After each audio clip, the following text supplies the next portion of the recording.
Welcome, as I said, welcome to our next UK webinar. Okay, Google, how do I get into the answer box? Sorry, I can't help with that yet.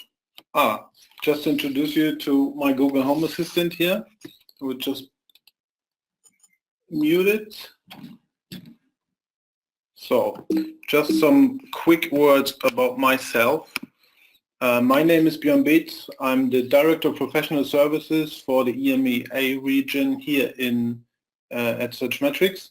I have several years experience as a head of SEO for e-commerce, big e-commerce websites, as well as for a big publishing website. You can follow me on Twitter. My Twitter name is Björn Darko, as you can see here. And I'm very active on Twitter and share regular news and findings we have here. The professional services team at Searchmetrics, it's the internal consulting department where we offer SEO consultant, strategy consultancy to our big clients of the software. So when you're struggling with a relaunch or you're struggling with a strategy, what to focus on for this year, you can just reach out to us, and we are happy to help. So what is an answer box? For those who don't know what an answer box is, this is an answer box how I see it. It's a prominent and better displayed search result. Whenever you type in any question at Google, then Google will display these kind of boxes with in-depth answer to your question. Most of the times, 40% of those results have an image as well. So it's an image with text plus link at the very top of the search result. And there are different kinds of and different variations. So you can have an answer box for a definition. So whenever you're asking for a definition, what is the definition of machine learning, you get this result, like and short description and explanation about machine learning, plus the image, as I said, plus the title tag of the page and the URL. Other than that, you can get explanations, like if you're interested when is the next full moon, you get the result here. The next full moon will be on Friday, 31st of January. Again, here, just a text snippet, an image, the title tag, and an URL. So whenever you search for any instruction, like how do I create a pivot table, then you get this how-to step-by-step instruction snippet here from Google. Very well done. Again, with a picture and with an URL. Most famous, or like, you come across a lot of recipe instructions or recipe answer boxes. So you can have different kinds of, so the first one here is meat recipes. When you look for general recipes with regards to meat or with regards to vegetables, then you get an answer box with different kind of recipes listed here, like top beef recipes, roast beef with theme, or beef stew, beef pot roast, slow cooker, beef stroganoff, and so on and so forth. So it's not an instruction or not ingredients list, but it's rather a general list of different kind of recipes. And again, it shows you a picture and the URL. Most of the time, is the picture, so it's not certain that the picture is from the same URL as the text snippet. Most of the time they mix it up. And again, if you search for ingredients on a recipe, you can search for it. You get a list of all the ingredients you need for your paella to buy. Again, here with a picture and the URL. Same for instructions, how to cook like chocolate cakes. Then you get a step-by-step instruction how to do it, again with the picture and the URL. Or if you have just general questions, who plays the old wizard in Harry Potter, you get a direct answer with a picture again and the URL. Or how long people need to sleep, you get what I mean. So as well as for symptoms of a disease. So if you are looking for some symptoms, you type them in Google, and Google gives you a direct answer with, you know, bullet point list of all the symptoms of a specific disease.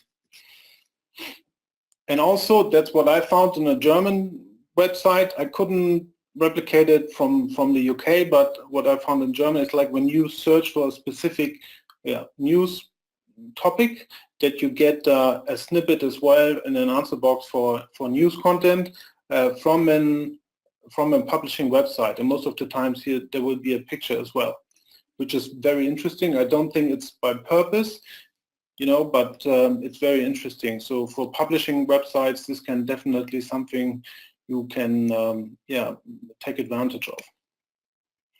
And then, you know, when we did this German webinar on this topic, the question afterward was, what's actually the difference between featured snippet and, you know, an answer box? And answer boxes are a part of featured snippet, I would say, but the main difference here is that an answer box, you can directly have influence, you can control it, you can, you know, take, you know, ownership of the answer box, whereas at an featured snippets, most of the time Google takes standardized sources to display it, like be it stock exchange prices, or be it like definitions just for one word, or translations and all that kind of stuff. You see this when it's a standardized source, and so this is actually the main difference between a featured snippet and an answer box. So there are certain advantages of an answer box, I'd say, and this is what I want to share with you. So the first advantage, and that's probably, you know, the main advantage, is that you rank even if you're not on the position number one. Like take this example here. How does PayPal work? Dummies.com is actually ranking on position number 3, like at the very top here. But as it has the, you know, as it owns the answer box at the very top, it outranks firstly the position number 1, which is PayPal's very own site. And the advantage here is that people get attracted by this answer box and rather, you know, read this and get in contact with dummies.com rather than with a very own branded page, paypal.com. That's a big advantage, would I say. So when I worked for this publisher in Switzerland, we made a lot of tests with answer boxes. And the good thing is that, like, even you have URLs, you know, which are out there for 2 or 3 years, and they're ranking on position 1 or 2, so quite good ranking, but then they don't get any clicks or any traffic, or just small amount of traffic.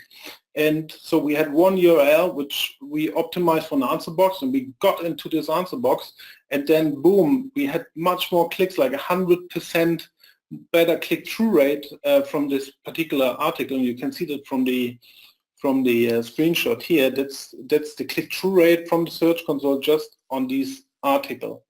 And we got a lot more traffic here. And at Search Love conference in London last year, 2017, Rob Bucci from GetStats, he showed one slide where he said that people who are in an answer box, they're reporting that they get 20 to 30% more traffic just because they're in an answer box. So this is a second big advantage here. And the third advantage, what I see, is that you will be seen as an authority in your field. Let's say you're an e-commerce shop and you are, you know, selling a Thermomix. You know, you have your product page, your category page, but think about, you have a magazine or a blog where you know, compare different models, or you put recipes in there. You know, you explain how it's built, and, you know, the main advantage of having one, and so on and so forth. So people really searching for those terms, like what can a Thermomix do? And if you show up for this, you will be seen as an authority in this field, which is your field because you're selling this product, right? So this is the third big advantage, that you will be seen as an authority, and it's brand building in my point of view as well. So when there's an advantage of an answer box, there will be a disadvantage as well. And even with an answer box, there is a disadvantage. The risk not to get any traffic is very high, and I will explain you why. If you give the complete answer already in this answer box, like symptoms of a bronchitis, then the intent of the user who just wants to know what are the symptoms are satisfied already, because every symptom is already there. There's no need to click on the URL. Especially with Google's Assistant, which I will come in a later stage of this webinar, the risk of not getting any traffic is really high. So this is just like the part, to explain what answer boxes are, the different kinds of answer boxes, and so on and so forth. Let's quickly jump into how you really optimize for it, how you need to structure the website in order to show up in an answer box. So, and as I said, that there are different kinds of like tables and paragraphs. It's a way you structure your website in the HTML in order to get in those boxes. So the first one here is a paragraph answer box. A paragraph answer box is in the majority, it's actually most of the time it's just a paragraph of text showing in the answer box like here. And the way they do it is you put the text within the paragraph HTML markup. And the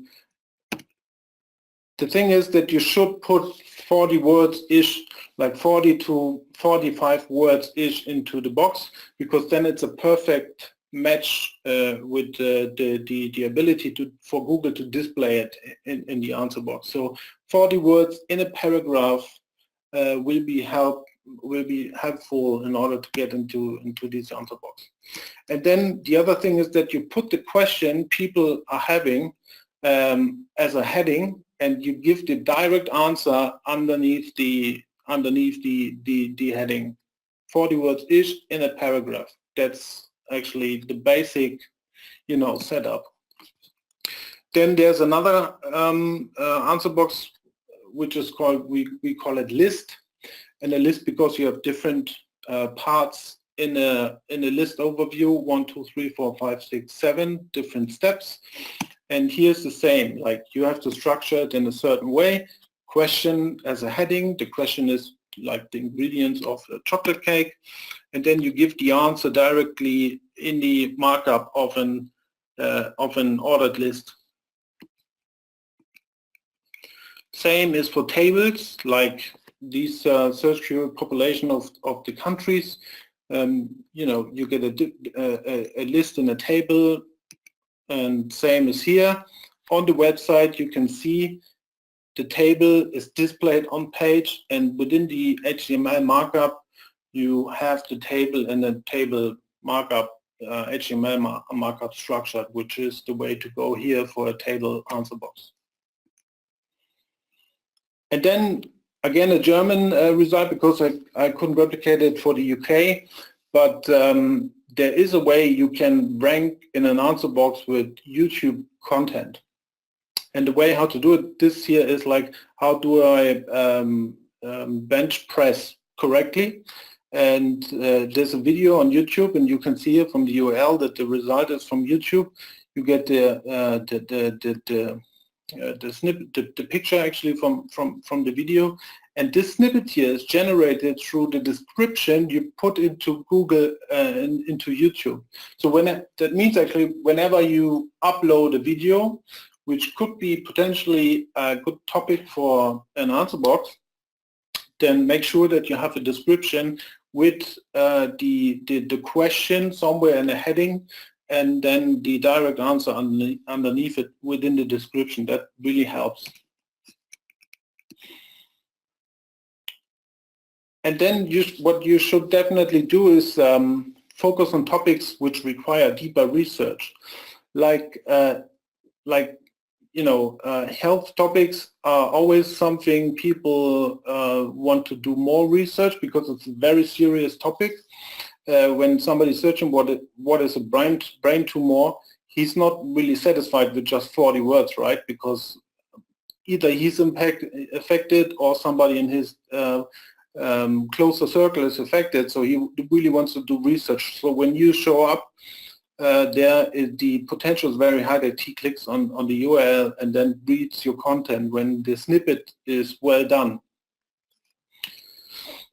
And then another suggestion I want to make is that you don't, like, you use a lot of words within the frame Google is giving you, because what happens then is that you have too much words, and then Google needs to show these more items or read more link. And what happens when you click on this, it's not expanding the answer box, no, it's a direct link to your website. So when you just teaser the answer and then you get this link, you can make sure that people are really coming on your website.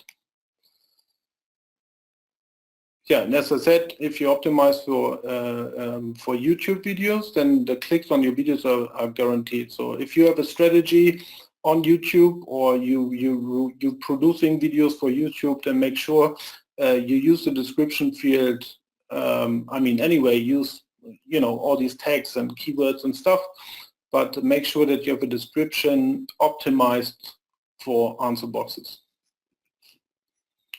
So now let's come to the, how to find actually keyword ideas, and this sounds very obvious. You are starting a search with where, how, who, why, where from, when, wherefore, whereby, and so on and so forth. I would recommend, because with the rise of, Google's Assistant, voice search and all that kind of stuff, just put in OK Google before that, because then you get a much broader and more accurate result. Actually. I don't understand. Yeah, she doesn't understand. So, and then there's a tool which I would recommend, which is really, really awesome, and we can quickly jump into this. Hope you can see this. The tool is called Keyword Shitter. The domain is keywordshitter.com. And if you give in here,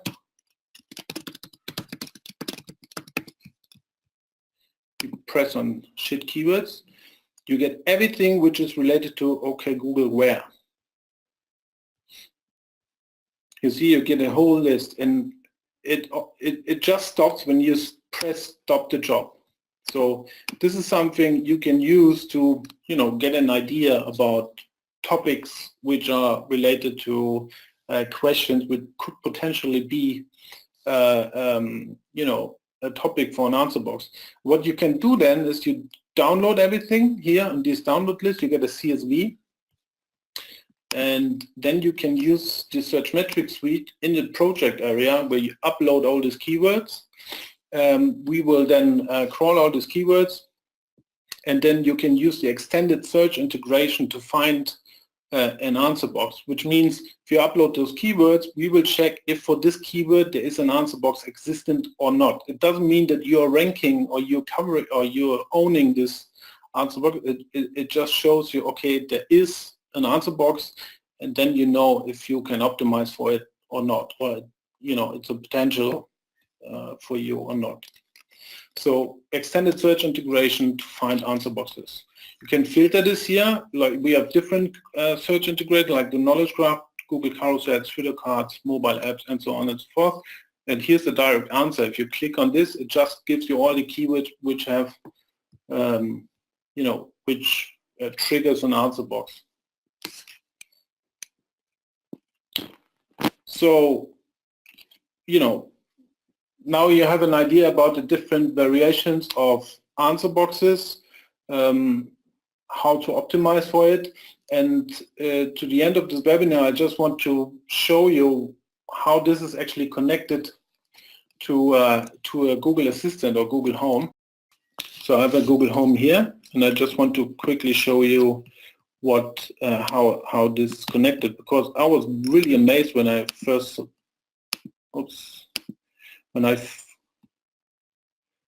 first saw this. So let's take these the search query here. Okay, Google, what is an email address? According to Wikipedia, the general format of an email address is local-part@domain, and a specific example is jsmith@example.com. So amazing, huh? Like the Google Assistant is taking the content of the answer box in order to give you a response to your voice search. Let's take another example, or the next example. Okay, Google, what are the symptoms of diabetes? Here's a summary from the website healthline.com. The most common symptoms of type 2 diabetes include frequent or increased urination, especially at night, blurry vision, excessive thirst, excessive hunger, fatigue, and more. Again, here, even with the list, Google takes the content of the answer box in order to respond to your search query. Again, okay, Google, what are the ingredients for pumpkin soup? Here's a summary from the website taste.com.au. Ingredients: 1 garlic clove crushed, 1/2 teaspoon ground coriander, 1 teaspoon ground cumin, 2 tablespoons olive oil, 1/2 teaspoon freshly grated nutmeg, and more. Awesome. Again, a list of ingredients, and Google is giving the content of the answer box as a direct response to your voice search query. What it doesn't do, and that's just some food for thought, there's no shopping integration. Whereas on Google's Alexa, on Amazon's Echo, the Alexa, when you want to buy something, you ask, hey Alexa, I want to buy Nike Air Max. Alexa is, spitting out a search result from the Amazon page. And here at Google it doesn't work. Let's check that out. Okay, Google, I want to buy Nike Air Max online. Sorry, I don't know how to help with that yet. So even if Google has, this product placements, I mean, it's easy. Google Home could actually say, okay, the first result, okay, what I found was a Nike Air Max 97 Ultra 17 red. It cost you 94 pounds at Foot Locker. Do you want to buy it? I mean, that, there could potentially something for them to generate revenue via voice search. I'm sure they will come, but for now, Google is not able to with it. So the next thing is newsbox content. Like for publishers, you have this more prominent display of news content at the top stories carousel. And even here, if I asked for news today, you see what happens. So, okay, Google, what are the news today? Here's the latest news. From headlines from BBC News at 2:21 p.m. today. It's emerged that a man whose body was found buried... Stop. So what it does, it takes Google Action, which is, similar to Alexa skills or Amazon Echo skills, right? It takes the action... Sorry, I don't understand. In a garden in Greater Manchester, Alexa, was allegedly killed by his daughter several years ago. Police say the woman went into a police station in... Stop. Let me just mute. The microphone is muted. It takes the action, the skill from BBC rather than, giving you the content which is within the news box, right?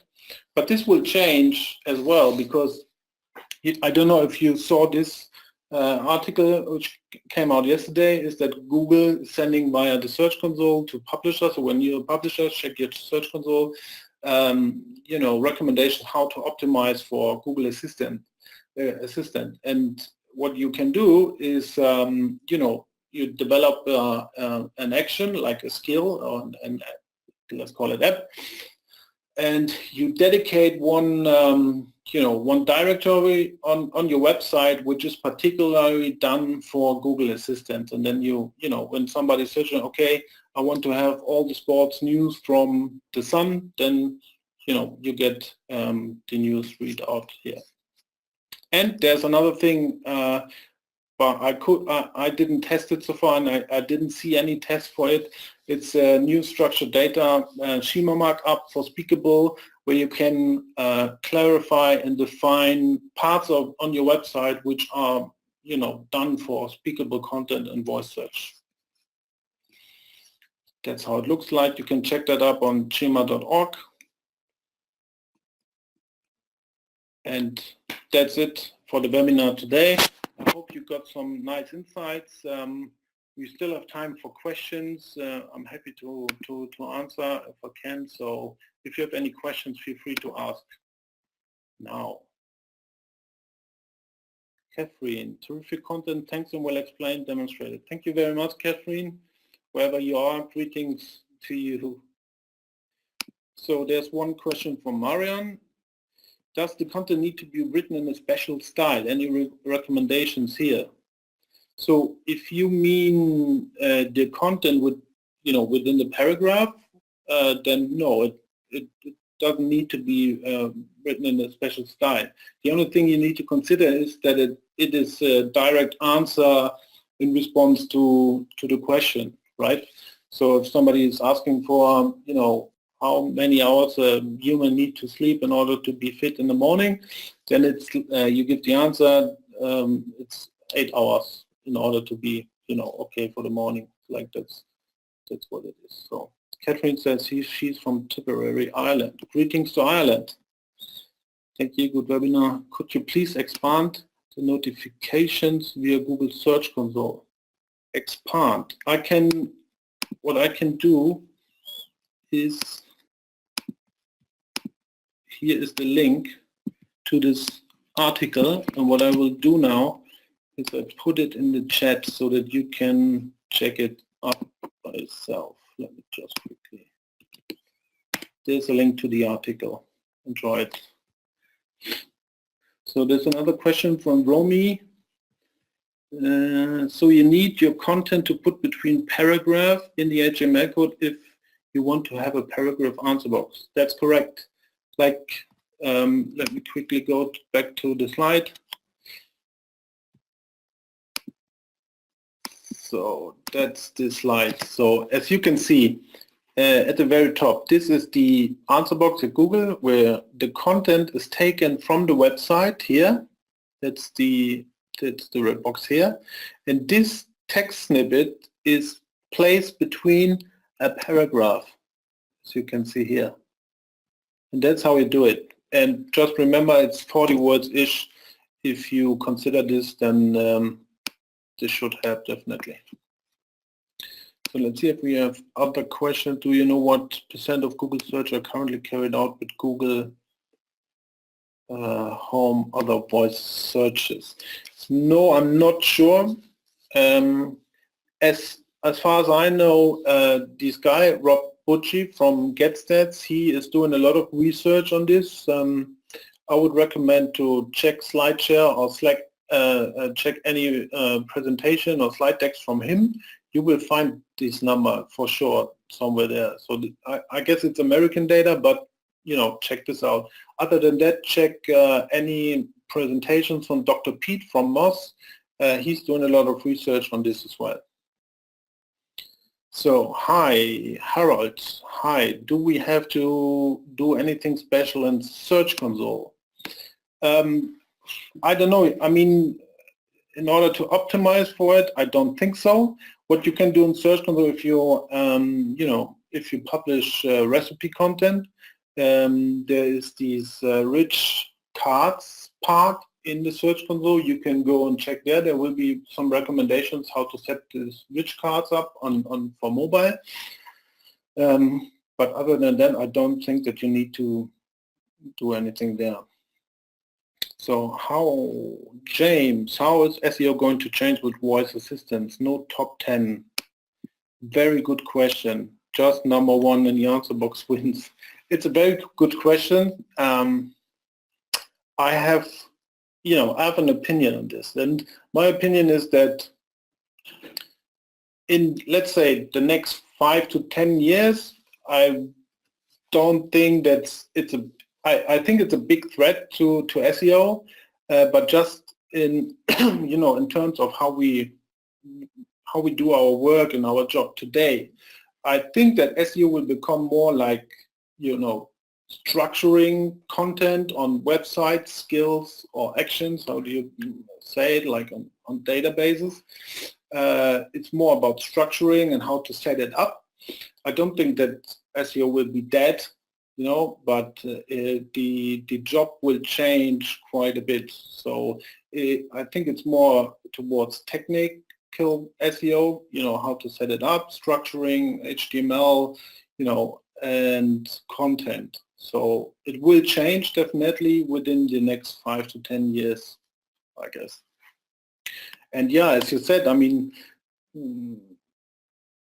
like for small websites, I think it's a threat as well, because if you have little traffic and voice assistants are rising and increasing, the usage is increasing more and more, then small websites, they will lose some traffic. And if you are dependent on advertising and stuff, yeah, I mean, you can make up your mind by yourself, but it would be a big threat, definitely. And I don't know yet how it will look like. I can just assume. So, Maureen, my content shows in the answer box, but an image from a competitor site is used. How do I ensure my image is shown too?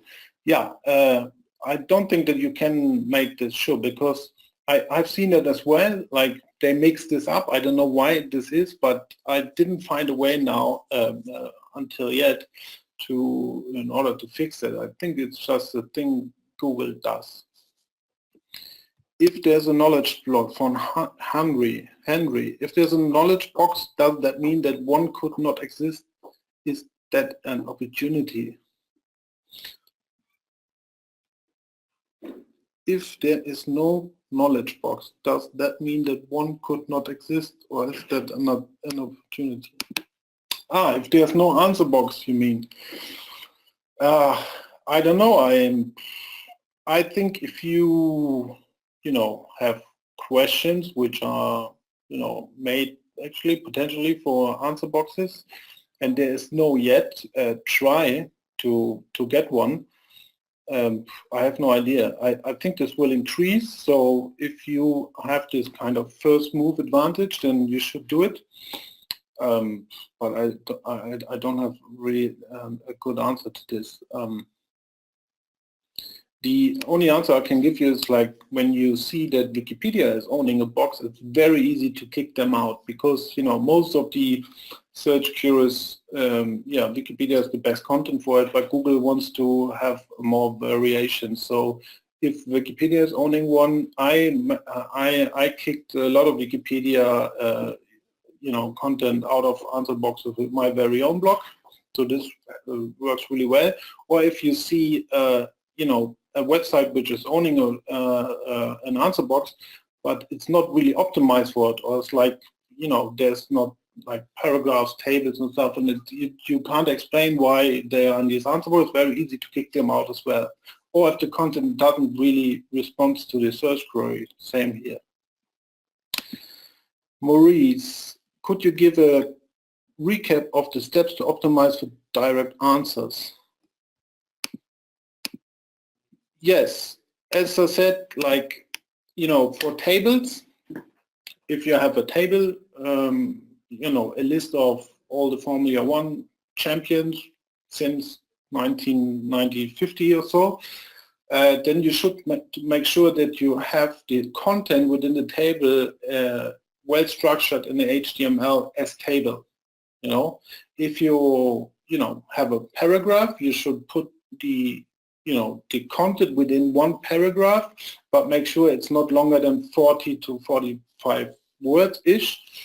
And if you have a list, make sure that within the HTML you use an ordered list markup. That's actually it. So, and now with the new stuff is coming out from schema.org, you could use the speakable schema, dig into this, and that's actually it. And so Floris is asking, don't you think Google Home is working yet with Google Shopping, because these are ads, and he can't connect this yet with Google AdWords, so he could not track the click and the advertiser pay for this. Yeah, could be a reason. Yeah, definitely. But at the other hand, like when they can, if they figure out how to track this, I'm pretty sure that Google will spit those product listing ads out. And if somebody's buying on it, they will definitely get a fee for it, be it a marketplace fee or I don't know. Because I think at the long term, Google probably will change to be more like a marketplace, setup to get marketplace fees for buying on voice assistant. That's what I believe. But yeah, you could be right, definitely. Okay, one last question, or like 2 or 3 last questions. Hello, is there a specific tag to indicate the Google answer, or just in the head of a blog is enough? Like, I made the experience that if you put it at the very top of the page, it's more likely that you come up in an answer box, whereas you put it at the very bottom of the page. So put it as high as you can on the page, and then you will be really good. So Roberto is asking, so are there no structured data or schema to insert in the page to indicate Google the content for the answer box? Yes, there is the speakable thing I just showed at the very left. So if you check this slide here, you go to schema.org. Oops. There is this schema you can use to indicate certain areas of the page which are best for speakable content. That's how it looks like. Just search for schema.org speakable, and you will see this. Okay. So one last question. Sorry if I can't answer anything. Can a landing page generate more than just one answer box for 2 different questions? Good question. I think yes. I haven't seen it. I think yes. Try it out. I don't know. So I hope you enjoyed it as much as I did. Connect with me on Twitter. I'm happy to share my experience and happy to share some thoughts or get into a discussion. If you're interested in our software, just drop us a mail and we can give you a free trial. And if you're interested in consulting as well, just drop me a mail. If you need help on something, we will figure something out. So thank you very much for attending this webinar. Have a great rest week, and see you next time, hopefully. Bye-bye.